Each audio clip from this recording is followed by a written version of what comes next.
Welcome to Flaming Rooster Barbecue. In this session we're going to do end-to-end smoked pastrami on the big green egg. So the first bit of information you're going to need to know is you cannot cook this the day of or the weekend of because you've got to brine the meat for an extended period of time. And what is the meat? The meat is brisket. I use prime brisket. You can use choice brisket. You want to get a brisket that's anywhere from 5 to 10 pounds. This is about a 9-pound brisket, untrimmed, so I'm going to trim that down. When you do trim it, you're going to leave about a quarter inch layer of fat on it because fat is good for pastrami. It renders really well when you're cooking it.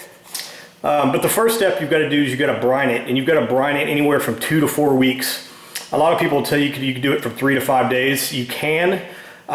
From my experience and looking at Cats and how they do it, which is the best in New York, they use for 2 to 4 weeks, and it really depends on how thick your brisket is. This one is not too thick, so I'm probably going to do 3 weeks on this, so 21 days in the brine.